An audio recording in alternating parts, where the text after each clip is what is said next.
दिल्ली की ये वो गद्दी है जिसे पाने के लिए कई योद्धा आए। उनकी तलवार की धार ने इतिहास लिखा और उनका नाम दुनिया ने जाना। यह कहानी उन्हीं शासकों की है। शुरुआत हुई गुलामों से।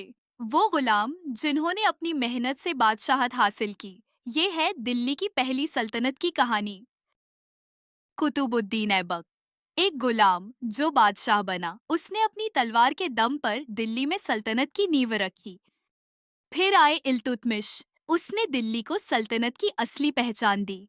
अपने लोगों के लिए उसने कानून बनाए और दिल्ली को एक मजबूत शहर बनाया। इल्तुतमिश की बेटी रजिया, उसने हिम्मत कर पुरुषों के राज्य में अपनी जगह बनाई। एक ऐसी रानी जिसने खुद को साबित किया। फिर आए बलबन, जिसने लोहे की तरह राज किया। उसकी ताकत इतनी थी कि उसके सामने कोई आंख उठाकर नहीं देख सकता था। उसने अपनी सल्तनत को बहुत मजबूत बनाया। गुलामों का यह दौर खत्म हुआ, पर दिल्ली की धरती पर उनका राज और उनकी कहानी हमेशा के लिए दर्ज हो गई। फिर आई खिलजी, एक नई ताकत और एक नई लहर जो सिर्फ दिल्ली पर नहीं, पूरे हिंदुस्तान पर अपनी छाप छोड़ना चाहते थे।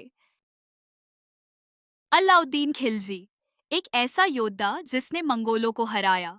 उसने अपने राज में हर चीज पर काबू रखा, चाहे वो युद्ध का मैदान हो या बाजार।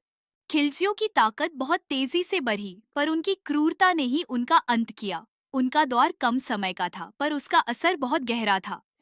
फिर आए तुगलक, जिनके पास बड़े बड़े सपने थे और बड़ी बड़ी योजनाएं। ये एक ऐसा दौर था जो सबसे अलग था, कभी अच्छा कभी बुरा। मोहम्मद बिन तुगलक, वो एक बहुत पढ़ा लिखा राजा था, पर उसके फैसले कभी कभी लोगों को हैरान कर देते थे। उसकी अच्छी योजनाएं भी अक्सर उलझ जाती थीं। फिरोज शाह तुगलक, उसने लोगों के लिए बहुत काम किया। नहरें बनाई, अस्पताल बनवाए और नए शहर बसाए। उसने दिल्ली में शांति और खुशहाली वापस लाई। तुगलकों का दौर भी खत्म हुआ।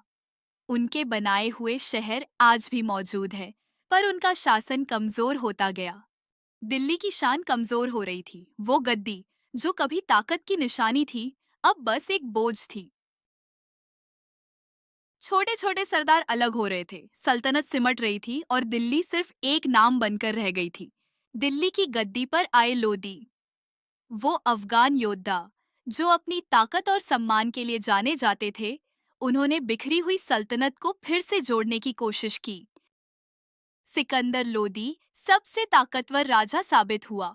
उसने दिल्ली को नहीं, बल्कि एक नए शहर को अपनी राजधानी बनाया और सल्तनत को एक बार फिर मजबूत किया।